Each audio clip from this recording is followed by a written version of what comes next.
दोस्तों, आज मैं आपसे एक ऐसी कहानी शेयर करने वाला हूं जहां इंडियन पार्लियामेंट को अपनी हिस्ट्री का एक रेयर स्टेप लेना पड़ा था। एक ऐसा कदम जो आज तक बहुत कम बार लिया गया है। साल था 1961। देश आज़ादी के बाद सामाजिक सुधारों के दौर से गुजर रहा था। उस समय दहेज की प्रथा इतनी गहरी हो चुकी थी कि शादी एक सामाजिक उत्सव कम और आर्थिक बोझ ज़्यादा बन गई थी। हजारों परिवार इस सोशल एविल से परेशान थे। तब देश के प्रधानमंत्री थे जवाहरलाल नेहरू, और उनकी सरकार इस कुप्रथा को खत्म करने के लिए एक बड़ा कानून लाना चाहती थी, डॉरी प्रोहिबिशन बिल 1961। अब क्या हुआ? बिल को पार्लियामेंट ऑफ इंडिया में पेश किया गया। लोकसभा ने इस बिल को पास कर दिया क्योंकि जनता के रिप्रेजेंटेटिव ये चाहते थे कि इस सामाजिक बुराई को जल्दी से खत्म किया जाए। लेकिन यही बिल राज्यसभा पहुंचा। वहां पर कई सदस्यों ने कहा, सिर्फ कानून बना देने से समाज नहीं बदलता। इस बिल में कई प्रोविजंस को और क्लियर करने की जरूरत है। और यहीं से शुरू हुआ टकराव। लोकसभा कह रही थी बिल तुरंत पास होना चाहिए। राज्यसभा कह रही थी बिल में सुधार जरूरी है। दोनों हाउसेस के बीच सहमति नहीं बन पा रही थी और बिल अटक गया।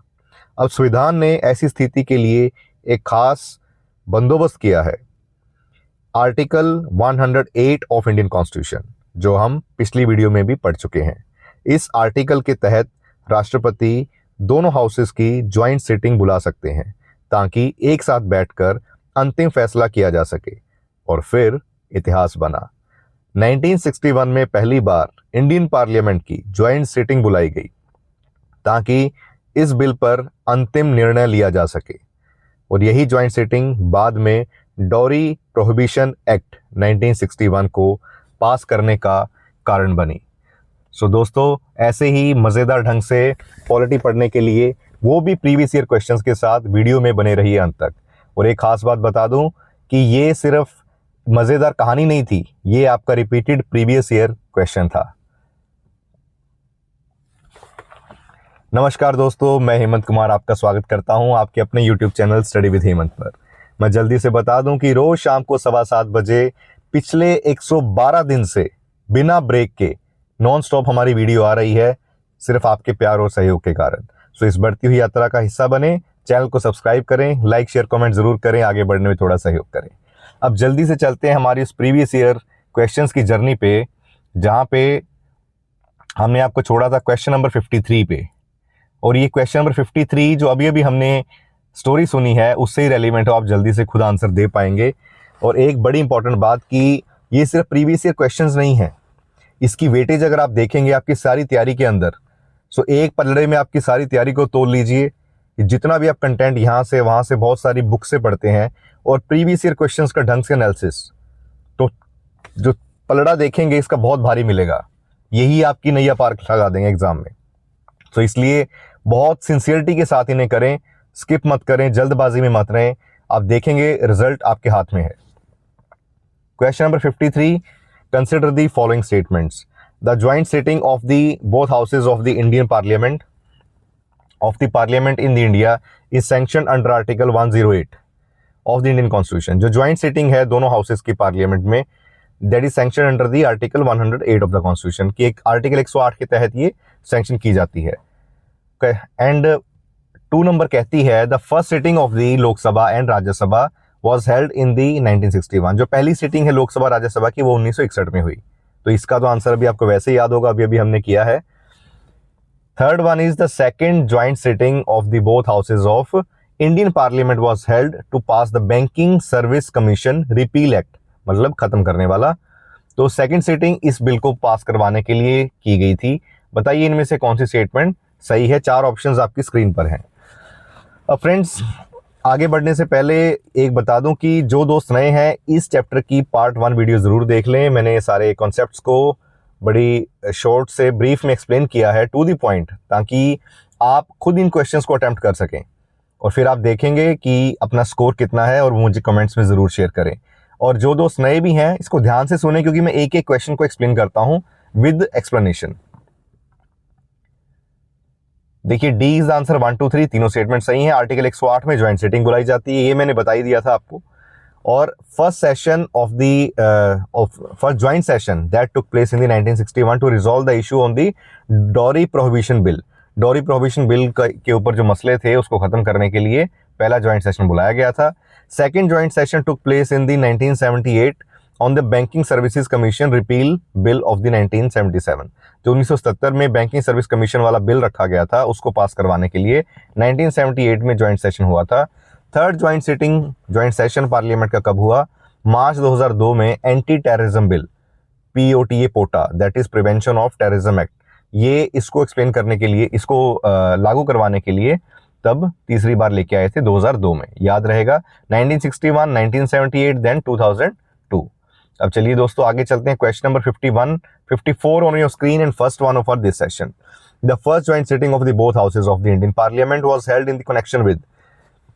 जो पहली ज्वाइंट सिटिंग हुई थी वो हमारी किसके कनेक्शन में हुई, किस चीज के रिगार्डिंग? अभी हमने पढ़ा है dowry prohibition bill, Hindu code bill, bank nationalisation bill या डी गोल्ड कंट्रोल बिल।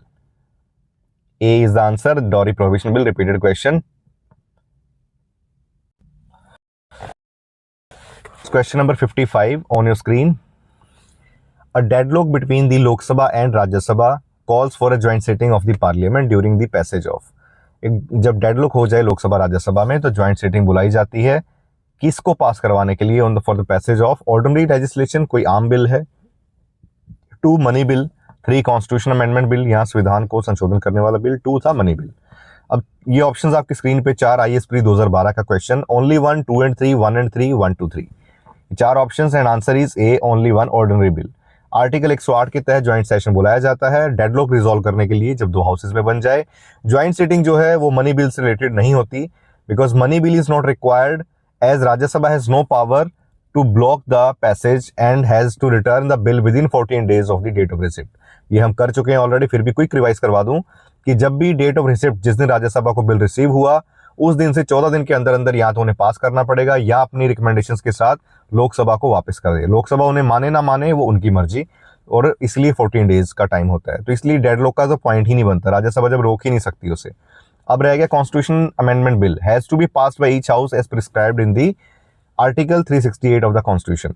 सो जब एक कॉन्स्टिट्यूशनल अमेंडमेंट बिल है उसके ऊपर भी आप, ये क्लियर रहता है कि आप उसके ऊपर डिसीजन ले, लटकाए ना, नहीं तो संविधान के लिए जो नेसेसरी अमेंडमेंट्स हैं वो नहीं हो पाएंगी। ये आर्टिकल 368 में दिया गया है।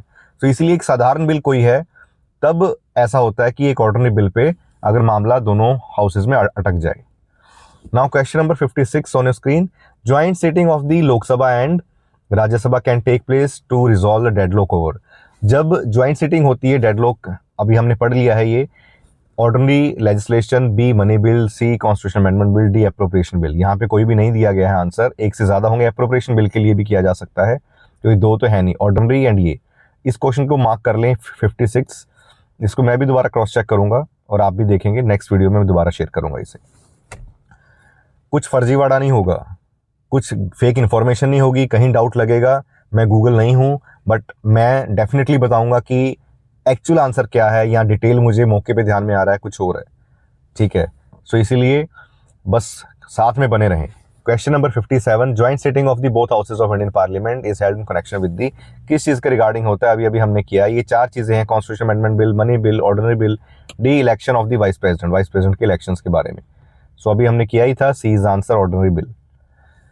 Question number 58, with reference to the special address of the president of India which of the following statement is correct, कि प्रेसिडेंट ऑफ इंडिया के रेफरेंस के बारे में कौन सी स्टेटमेंट सही है? A, the president addresses the joint meeting of both houses of parliament the commencement of the first session, जब पहला सेशन हो आफ्टर जनरल इलेक्शन।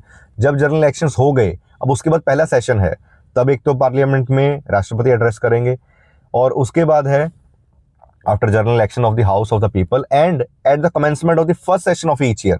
हर एक साल का जो पहला सेशन होगा उसको भी एड्रेस करेंगे राष्ट्रपति। अब होगी second statement, the president in his address informs the parliament of the causes of it summons. So राष्ट्रपति बताएंगे पार्लियामेंट में कि उन्होंने समन जो भेजा है, आपको बुलाया है हाउस के अंदर कि आप शुरू कीजिए, उसका कारण बताएंगे वो, causes of his summons. So देखिए 4 options, 1 only, 2 only, both 1 and 2, neither, 1 और 2 and C is the answer both 1 and 2।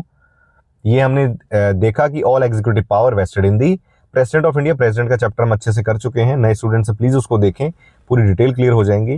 The council of ministers headed by the prime ministers aid and advises the president who exercises his power in accordance with to such advice.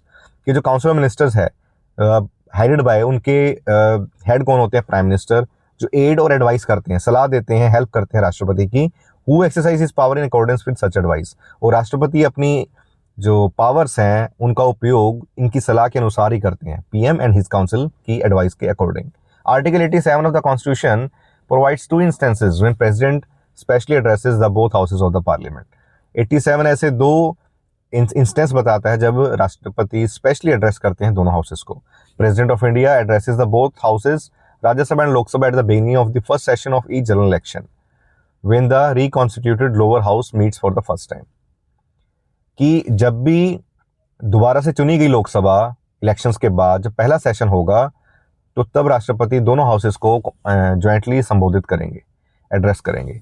President also addresses both houses at the beginning of first session of each year. कि राष्ट्रपति जो हैं वो address करेंगे at the to the both houses at the beginning of first session of each year. हर एक साल जब भी पार्लियामेंट के, जैसे बताया था स्टार्टिंग में कि 3 सेशन होते हैं, मॉनसून हो गया, आपका विंटर सेशन हो गया एंड समर हो गया, तो 3 सेशंस जो हैं बजट के, उसमें जो पहला सेशन होगा उस इस साल का पहला सेशन होगा उसको राष्ट्रपति एड्रेस करेंगे। President speech essentially highlights the governments policy, priorities and plans for upcoming year. तो राष्ट्रपति उसमें क्या बताते हैं कि गवर्नमेंट की पॉलिसी क्या होंगी, प्रायोरिटीज और प्लान्स क्या है अपकमिंग ईयर के लिए, कि किस लिए हम ये सेशन ये जो स्टार्ट कर रहे हैं इसका मेन एजेंडा क्या रहेगा। The address provides a broad framework of the government's agenda and direction. एक पूरा एक मोटा मोटा पूरा ब्रॉड फ्रेमवर्क बता देते हैं कि हम सारा कुछ करने क्या वाले हैं। बारीकी से वो सेशन के अंदर जाके पता लगेगा, बट एक ब्रॉड फ्रेमवर्क बता देते हैं कि कैसे सेशन जाने वाला है, साल जाने वाला, मेन हमारा मकसद क्या है इस बार, किस दिशा में हम जाएंगे। Question number 59, which of the following expression is appropriate regarding the message to call a joint sitting of the both houses under the Article 108 of the Indian Constitution? कि कौन सा एक्सप्रेशन अप्रोप्रिएट है कि जब ज्वाइंट सिटिंग बुलाई जाती है? A, intention of the president, B, direction of the president, C, wisdom of the president, D, consent of the president. Intention मतलब उनकी मंशा क्या है, डायरेक्शन उनके निर्देश क्या है, विजडम उनकी बुद्धिमत्ता कितनी है, कॉन्सेंट राष्ट्रपति की सहमति है। एमपीपीसी 2020 का question and A is answer. अभी हमने ऊपर पढ़ा था कि राष्ट्रपति causes of summon, causes of it summons वो बताते हैं कि वो एड्रेस करते हैं कि क्या मकसद है, मेरी इंटेंशंस क्या है। तो article 108, joint sitting of the both houses of the parliament, certain cases if a bill has been passed by one house and transmitted to the other house, एक हाउस ने पास कर दिया, दूसरे में उसे भेज दिया गया है, तो the bill is rejected by the other house, या द बिल रिजेक्ट हो जाए दूसरे हाउस से। B, the houses have finally disagreed as to the amendments to be made in the bill। तो हाउसेज है फाइनली डिसएग्री करेंगे कि as to the amendments to be made in the bill, कि जो भी उसमें अमेंडमेंट की गई हैं उससे वो सहमत नहीं है दोनों हाउसेज।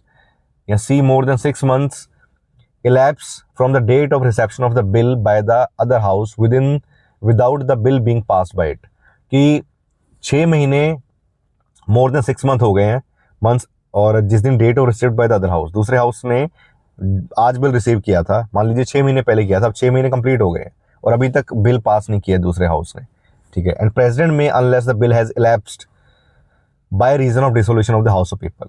प्रेसिडेंट कर सकते हैं, बुला सकते हैं, क्या एक तो क्या नहीं होना चाहिए कि बिल लैप्स ना हो गया हो, क्योंकि जो लोकसभा है, dissolution of the house of people, Lok Sabha भंग हो गई, ठीक है, सरकार नहीं रही, तो president may notify the houses by message if they are sitting और by public notification if they are not sitting his intention to summon them to meet a joint session for the purpose of deliberating and voting on the bill. मतलब राष्ट्रपति संदेशा भेज सकते हैं public notification के द्वारा, समन भेज सकते हैं कि भाई ज्वाइंट सिटिंग बुलाओ, क्या क्या, लेकिन नहीं हुआ चाहिए कि लोकसभा भंग ना हो गई उससे पहले पहले। अगर लोकसभा डिसॉल्व हो गई फिर काम नहीं बन पाएगा। लोकसभा डिसॉल्व नहीं हुई है, लोकसभा ने पास कर दिया, राज्यसभा को 6 महीने हो गए एक ऑर्डिनरी बिल को रखे हुए, ना तो पास किया ना रिजेक्ट किया, तो ऐसे में राष्ट्रपति फिर एक ज्वाइंट सेशन बुला लेंगे। तो डिटेल्स के साथ क्लियर हो रहा है दोस्तों कॉन्सेप्ट। सो प्लीज़ मुझे यार कमेंट में ज़रूर बताएं अगर ऐसी डिटेल सच में आपको काम की लगती है, नहीं तो मैं इसको शॉर्ट कर दूंगा कि जैसे मैंने एक बार ज्वाइंट सेशन बता दिया, ज्वाइंट सेशन क्या है, कैसे है, उसके बाद आपकी क्या रिक्वायरमेंट है।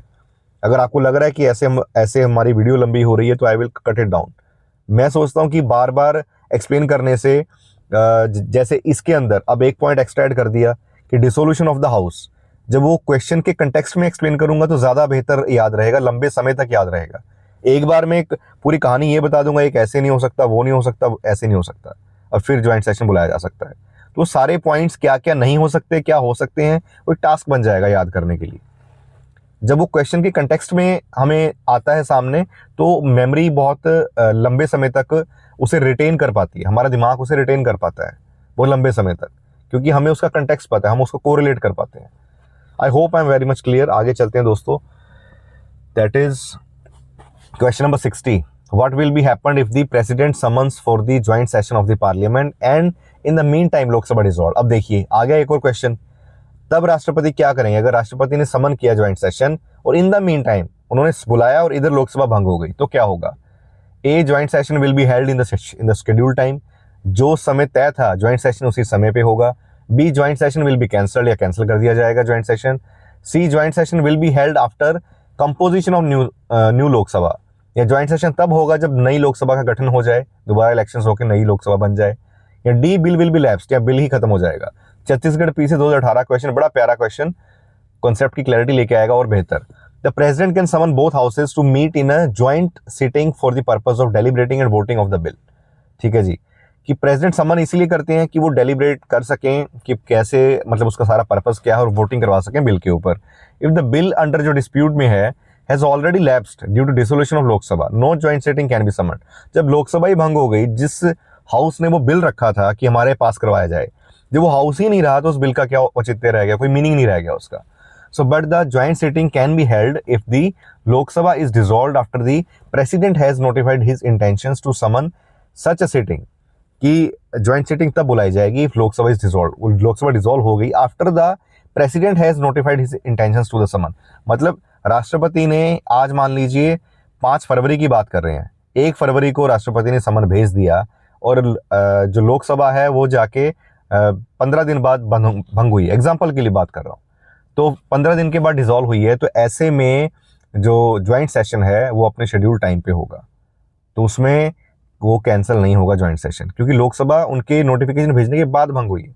अगर पहले ही भंग हो गई है तो फिर ज्वाइंट सेशन नहीं होगा, उसका कोई मीनिंग नहीं रह गया, बिल ही लैप्स कर जाएगा। I hope I am clear friends. Question number 61, कोई भी डाउट्स है बिंदास होकर कमेंट्स में पूछें, I will definitely answer. A legislative bill may be introduced in which house of the parliament? Legislative bill introduce किया जा सकता है किस हाउस में, पार्लियामेंट के किस हाउस के अंदर। A, Lok Sabha, B, Rajya Sabha, C, either house of the parliament, D, none of the above. C is the answer, either house of the parliament. Legislative bill, कानून बनाने वाला बिल, कोई किसी भी हाउस में भेजा जा सकता है, but the money bill can be introduced in the Lok Sabha only, ये आप ऑलरेडी जान चुके हैं अच्छे से। And the bill related to the creation of all India services can only be introduce in the Rajya Sabha, ये राज्यसभा की एक्सक्लूसिव पावर है कि ऑल इंडिया सर्विसेज जो IAS PCS की सीट क्रिएट की जाती हैं, किसी एक स्टेट की PCS की सीट क्रिएट करनी है, 2 की कोई इकट्ठी मर्ज करना है, कुछ भी है ऐसा ऑल इंडिया सर्विसेज के रिगार्डिंग, वो बिल सिर्फ राज्यसभा में इंट्रोड्यूस किया जा सकता है। Question number 62, with reference to the parliament of the India consider the following statements. Parliament के रेफरेंस में कौन से जो स्टेटमेंट सही हैं। A, private members bill is the bill presented by the member of the parliament who is not elected but only nominated by the president of India. जो private member का bill है जो प्रेजेंट किया गया है by member of parliament, किसी MP के द्वारा, हु इज नॉट इलेक्टेड, वो इलेक्टेड नहीं है, but only nominated by the president of India, but वो राष्ट्रपति के द्वारा नामित है। जैसे राज्यसभा के अंदर आपने देखा है 12 मेंबर्स राष्ट्रपति हैं, वो नॉमिनेट करते हैं अलग अलग फील्ड से। सो ये कह रहे हैं कि प्राइवेट मेंबर का बिल प्रेजेंट किया जाएगा किसी MP के द्वारा जो इलेक्टेड नहीं है, only nominated by the president of India, वो राष्ट्रपति के द्वारा नॉमिनेटेड है। 2 है, recently private members bill has been pass in the parliament of India for the first time in its history. अभी भी रिसेंटली, जब का क्वेश्चन है तब देखते हैं कब की रिसेंटली बात कर रहे हैं, कि पार्लियामेंट ऑफ इंडिया में पहली बार ऐसा हिस्ट्री में हुआ कि प्राइवेट मेंबर का बिल पास किया गया हो। अब बताइए कौन सी स्टेटमेंट सही है। 1 only, 2 only, both 1 and 2, neither 1 और 2। डी इज द आंसर, दोनों में से कोई सही नहीं है। कारण देखते हैं, IAS प्री 2017 का क्वेश्चन था ये। Private members bill is a bill presented by any member other than a minister. Private member का बिल कौन सा बिल है, कोई जो मिनिस्टर है उसने पेश ना किया हो, मिनिस्टर के अलावा किसी भी मेंबर ने पेश किया हो। डिफरेंस क्या है दो केसेस में, is that any member other than a minister, कोई भी ऐसा मेंबर जो मिनिस्टर के अलावा है, desiring to introduce a bill, वो बिल को इंट्रोड्यूस करना चाह रहा है, has to give a notice of his intention. ठीक है, उसको अपनी मंशा, उसकी इरादे क्या है, वो एक नोटिस देना पड़ेगा उसको एक्सप्लेन करके, and to ask for the leave of the house to introduce the bill, और हाउस से लीव लेनी पड़ेगी कि वो बिल को इंट्रोड्यूस कर सकें। If bill has been published in the official gazette before its introduction, उसकी इंट्रोडक्शन से पहले ही बिल ऑफिशियल गैजेट में पेश हो गया, so no motion for the leave to introduce the bill is necessary. जब गैजेट में पेश हो गया तो फिर लीव की जरूरत नहीं है बिल को इंट्रोड्यूस करने के लिए, क्योंकि मकसद वही है कि फाइनली बिल बन गया और गैजेट में पेश हो गया, वही काम पहले हो गया, तो नेसेसरी नहीं है कि लीव या कोई मोशन उसके लिए अप्लाई किया जाए। No motion for the leave to introduce a bill is necessary. About a dozen of private bills has been pass since independence, इसलिए दूसरी स्टेटमेंट गलत हो गई। जब से आज़ादी हुई है ऐसे बहुत सारे बिल पास हुए प्राइवेट बिल्स, सो इसीलिए ये कोई पहली बार नहीं हुआ इतिहास में। और दूसरा आपको बता दिया कि कोई ऐसी ज़रूरी नहीं है कि अदर देन अ मिनिस्टर जो है नॉमिनेटेड ही प्रेजेंट करेगा, कोई भी मेंबर जो है वो पेश कर सकता है। Any member bill is presented by any member other than a minister, जो पहली लाइन में हमने पढ़ा, किसी भी मेंबर, मिनिस्टर के अलावा कोई भी और मेंबर है वो भी पेश कर सकता है, बट लीव अप्लाई करनी पड़ेगी। अगर लीव अप्लाई नहीं है, वो पहले ही ऑफिशियल गैजेट में पब्लिश हो गया है, फिर कोई मोशन लीव के लिए नहीं लाना पड़ेगा। आगे चलते हैं दोस्तों, question number 63, and this is a homework question. Time is over for today session. Which of the following statement are correct? A bill pending in the Lok Sabha lapses on its prorogation, जो बिल पेंडिंग है लोकसभा में वो lapse कर जाएगा on its prorogation, जब Lok Sabha prorogate हो जाए। Two, a bill pending in the Rajya Sabha which has not been pass by the Lok Sabha, कोई बिल राज्यसभा में पेंडिंग है जो लोकसभा में पास नहीं हुआ है, shall not lapse on the dissolution of Lok Sabha, तो वो लोकसभा के भंग होने पे लैप्स नहीं होगा। ये चार ऑप्शंस आपकी स्क्रीन पर, 1 only, 2 only, both 1 and 2, neither 1 and 2। IAS pre 2016 का क्वेश्चन, एक मजेदार अच्छे क्वेश्चन के साथ आपको छोड़ के जा रहा हूँ। तो this is all for today session friends. सच में कंटेंट अच्छा लगा, मज़ेदार लगा और आपके एग्जाम के लिए सच में हेल्पफुल है, तो प्लीज़ थोड़ा सा सपोर्ट करें चैनल को, थोड़े से कमेंट्स करें, लाइक शेयर करें, थोड़े दोस्तों से बांटें इसे, थोड़ी सपोर्ट करें। Thanks for watching, stay tuned for the next video.